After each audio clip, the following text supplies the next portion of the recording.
Hi guys, welcome back. Hope this video finds you well. This week we are starting our trigonometry chapter, so we are going to start with section 4.1, talking about radian and degree measurement. So when I say trigonometry is just basically the geometry of triangles specifically. We're going to look a lot with measurements inside the triangles and see how the angle relates to the sides in the triangle. Some other terms we will need. A central angle is an angle whose vertex is at the center of the circle. Everything we're going to be doing in this unit deals with central angles.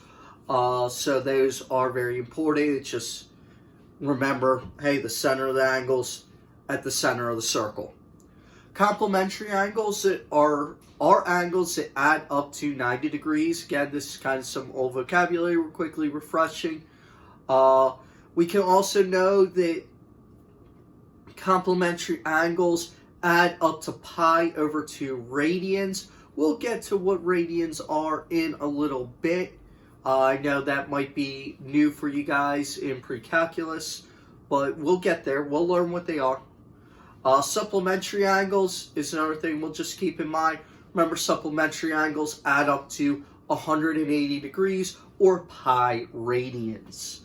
And a degree is just a common measurement for angles. So the degree measures how far the angle opens up. Now, there is another unit of measurement that we're going to be focusing on a lot in this class, and that is radians. Radians are another way to measure how much an angle opens up, and we're going to get into how the unit of radians came to be. And though we are all very familiar with degrees, like, oh, 90 degrees, that's a right angle, 360 is a full circle, things of that nature, we are used to them because that's what we typically use. Radians actually come from a more mathematical place, whereas 360 degrees is kind of an arbitrary number for a full circle. We don't think so as much because that's, again, what we grew up with. That's the units we decided upon. When we talk about radians, 2 pi radians being a full circle actually is based on the fact of the length of the arc if the circle had a radius of 1.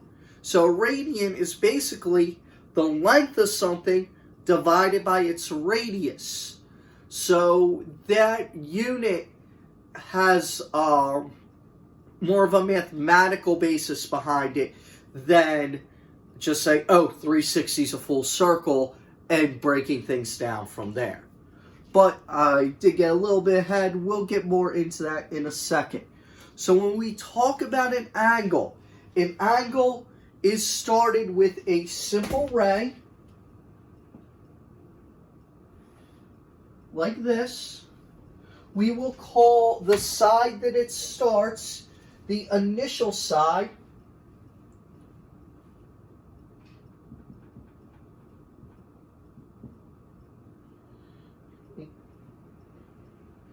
Initial side. And then it has a terminating side. So it would go up something like this. The other ray would be the terminating side. So we're going in this counterclockwise motion to create that.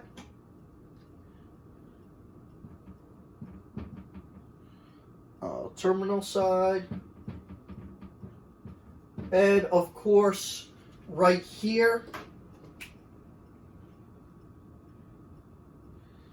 where the two sides meet is called the vertex.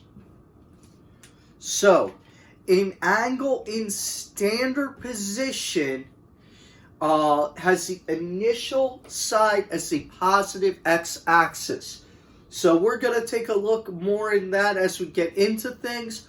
But the positive side of the x-axis is our default starting initial side, and everything we do with the unit circle is going to be based upon that. So as we continue on, positive angles go in a counterclockwise motion. Now, I know typically we think, oh, going clockwise seems to make more sense because that's what we see on clocks. But from a mathematical standpoint, if we look back at the coordinate plane, we had the first quadrant, second quadrant, third quadrant, and the fourth quadrant. So notice these move around here in a counterclockwise fashion. We're going to do the same thing with our angles. With our angles, we always want to be moving counterclockwise. It's all about building up from the point 1, 0 to 0, 1. Basically moving through the first quadrant and then keep it going. Another definition for you guys, again, this is in the notes. Two angles are considered coterminal if the initial side and the terminal side are the same. So two angles could end up being different, like if I did, say, 10 degrees and 370 degrees. So 370 degrees, I go all the way around once, then I move the 10 degrees. Whereas the 10 degrees will just start and go up a little bit. So, let's talk about the new unit of measure, radians. So, radians are determined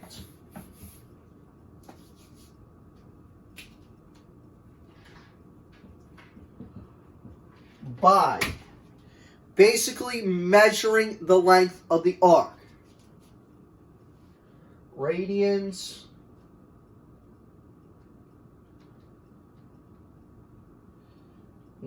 measure the length of the arc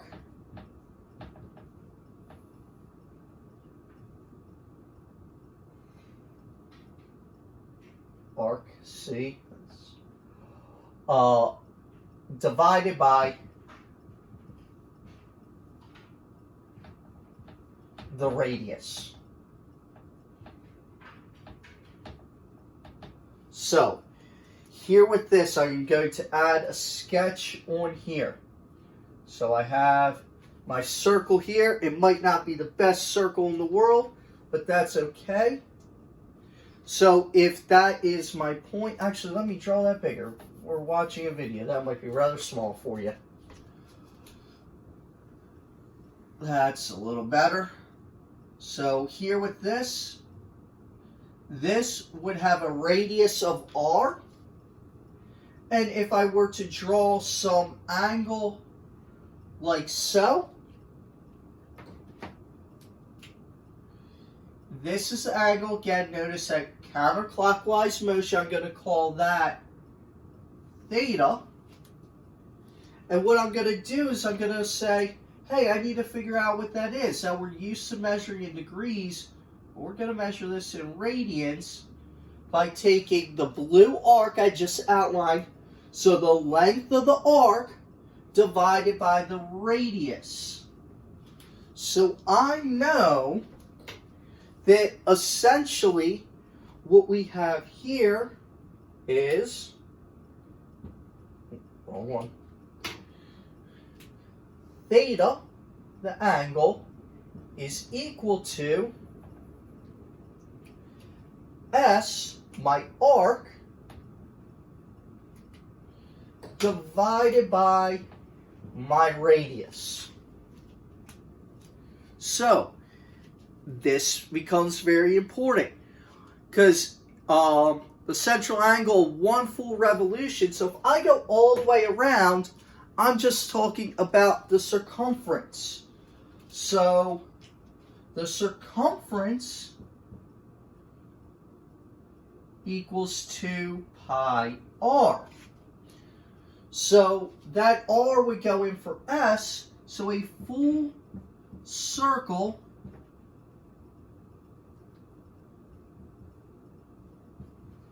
is 2 pi radians. So, very important fact. Full circle is 2 pi radians. I'm going to be using radians a lot. It's very important that we had that as a basis. So if a full circle is 2 pi radians, that means half a circle is just going to be pi. So half circle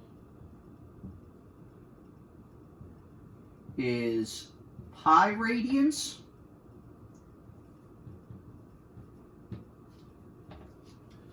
A quarter circle would be, actually let me put the degrees behind these as well so we see that relationship. So that's 360, that's 180. So if I go a quarter circle, that is pi over 2. And we're just going to leave it as pi over 2. We want to keep that fraction that way. Pi over 2 radians, which is 90 degrees. And if we were to go further into putting it into 1/6, so 1/6 of a circle is 60 degrees.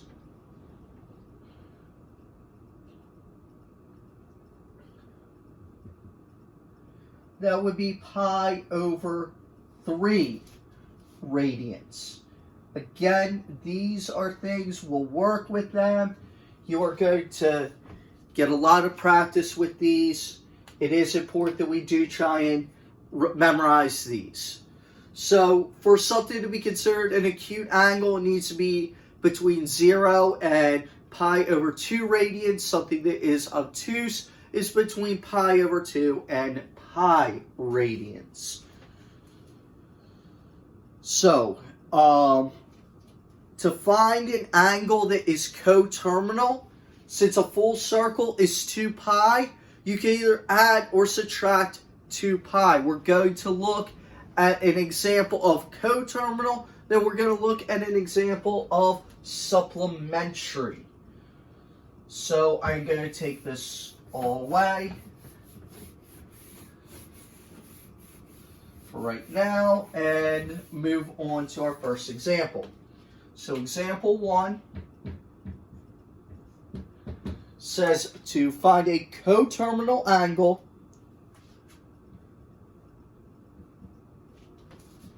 with negative pi over 8. So it will be coterminal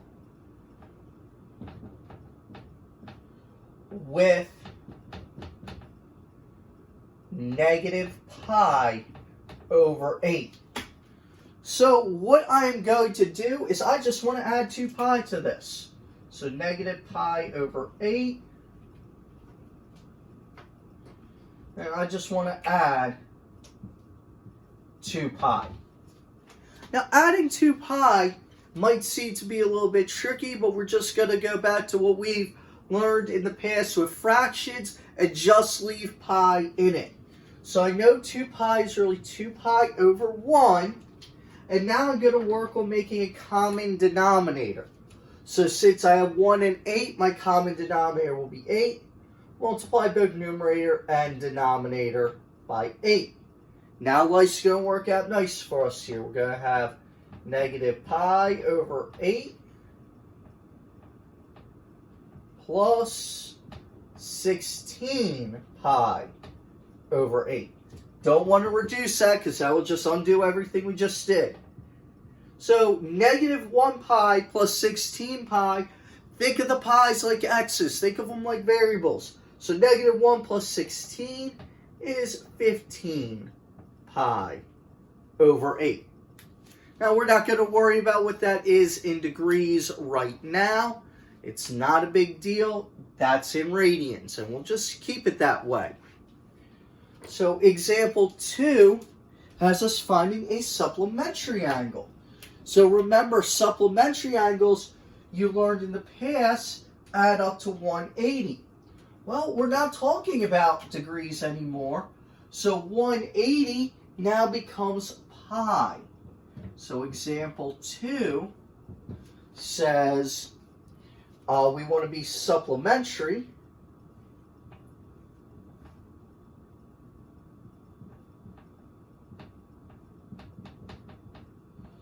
To pi over 4. So pi over 4 is 45 degrees. So I need to basically be 135 degrees. But I'm asking for this in radians. We're not going to bother learning to convert 135 to radians right now. That will be a value you do work to memorize. I'm just going to say, hey, supplementary.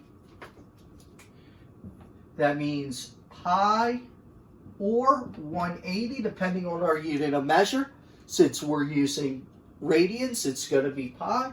So I'm just going to do pi minus pi over 4. Now I'm going to do the same trick I did here to get a common denominator. Well, this is over 1. So I could be like, oh, let's multiply by 4 over 4. So that gives me 4 pi over 4 minus pi over 4. 4 minus 1 is 3 pi over 4, which we will see when we start digging into the unit circle in section 2. That yes, 3 pi over 4 and 135 degrees are the same angle in 2 different units. You can almost think, I know I keep saying in different units. Think of it like inches and centimeters. Both are trying to measure the same thing. You just get different answers based off the unit you're measuring in. So now we're going to measure angles also in radians, which will give us, again, just a different measurement of the same thing. So, when we convert degrees to radians, so to go from degrees to radians, we are going to multiply by pi over 180. Now, with radians, you'll always want to keep a pi in it if there is a pi to begin with. So radians are equal to your degrees times pi over 180. You're always going to want to keep a pi inside your radians if you start with a pi. If the pi's somehow cancel out, we're all good, but we're going to want to keep a pi in there if they don't. To convert to degrees, so degrees, all we do is flip that fraction upside down. These are equal to radians times 180 over pi. Now, oftentimes when we're converting to degrees, we will get the pi's to cancel out, and then it's just a matter of multiplication and potentially division from there. Whereas when we convert to radians, we're going to want to do a lot of reducing fractions. We're not going to want to get decimal values for these numbers. So I'm going to tell you quite frankly, if you give me, for the example we're about to do, the final answer will be 2 pi over 3. But if you give me that as a decimal, I have zero recognition of that. And most people that have dealt with this math and are good with it won't recognize it either. But you write it as 2 pi over 3, right away we have an understanding of what you're talking about. So please keep them as fractions. Please keep the pi in them. Do not calculate them out. So, for example 3, we are going to convert 120 degrees.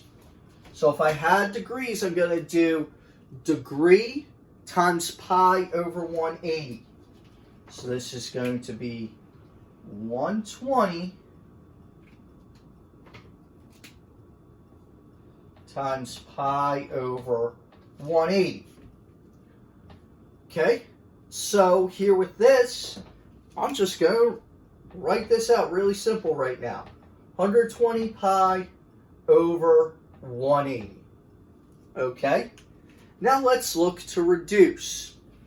Right away, I'm going to reduce this a little slower than I usually would, because right away these are both divisible by at least 20.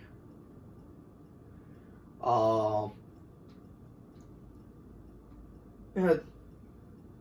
let's see, they're both divisible by 60, sorry.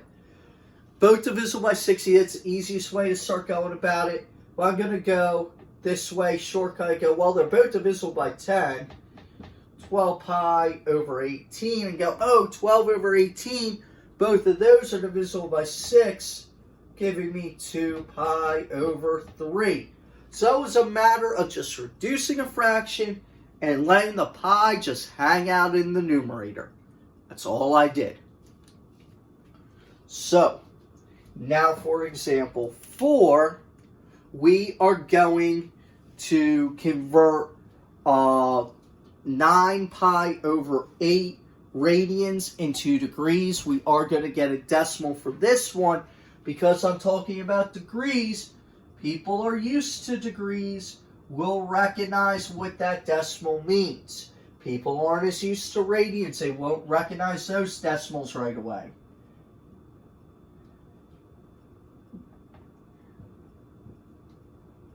So convert 9 pi over 8 radians. So, I am going to take that 9 pi over 8 and multiply that by 180 over pi. Now here, the pi's conveniently reduced, which makes life really easy. So I just have 9 times 180, which gives me 1,620 divided by 8. Now, to divide this, I just put that in the calculator and got 202.5. So those are our basic examples of looking to go from one way to another. Like I said, oftentimes when we're converting from radians to degrees, we will conveniently get a pi in the numerator that cancels out with a pi down here. And then it's, oh, we're just dealing with nice whole numbers and go from there. So what I'm going to do for the next example, now you can take the time to do the conversions of each of these. We are going to fill out a table of some very common conversions. Now, these are things that, you should work on memorizing and get them down. So, example 5. We're looking at this. Actually, I'm not going to bother writing it as an example. We're just going to do this table. So, if I have degrees on the top and radians on the bottom. So, the first one we have 0 degrees. 0 degrees matches up with 0 radians. Makes sense. I haven't moved any. Now, the next one we're going to look at actually is pi over 6 pi over 6 radians. So if I do pi over 6 times this, pi and pi will cancel out, leaving me with 180 divided by 6, which is 30. So 30 degrees and pi over 6 radians match up with each other. They are the same angle. The next one we're going to look at is a 45 degree angle. Seems like a very important angle. Well, 45 is just 1/8 of the circle, so 1/8 of 2 pi is pi over 4. Pi over 3, we saw that was a 1/6 of a circle. or 60 degrees. 90 degrees lines up with pi over 2 radians.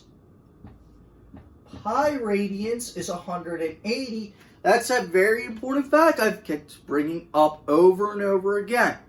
Pi radians and 180 degrees are the same angle. And then the last one we're going to look at here is 270, matching up with 3 pi over 2. It is important you take the time to try and memorize these. Now, when I talk about memorizing, the easiest way to memorize them is going to be through the unit circle. The unit circle has a lot of pieces to it, but there are lots of patterns to it. I will post a video inside the unit circle unit on my tips and tricks to memorizing the unit circle.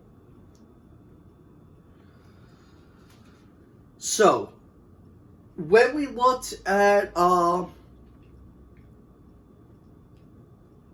when we looked at the definition of a radian as theta is S over R, if we make the radius 1, if I do S divided by 1, that just means the measure of the arc is actually equal to the measurement in radians. Hence why I'm saying radians are a very mathematical type of measurement and a little more logic-based than, say, degrees are. We're very used to degrees, but in math, definitely higher math, we want to use radians most of the time. So the last example on there, I did not assign homework with it, talks about the idea of arc speed. I will talk about it. I'm not going to bother doing an example of it. Or sorry, not arc speed. Arc speed would be how fast it's moving along the arc. It's angular speed. So how fast is the angle moving? Because if I put something way out here and it's moving a certain speed, that will move the angle actually slower than if I'm in closer. It's going to cover that distance faster, so that angle grows faster. So, our angular speed will be how far the angle's moved divided by time. So, if you know the length of the arc it goes across, you want to get that into radians. So, get your measurement in radians and then divide by the number of seconds you have, and that's how you can get angular speed. But right now, this idea of converting from radians to degrees and looking at both radians and degrees is what I'm concerned about. Thank you guys, stay safe, and have a great day.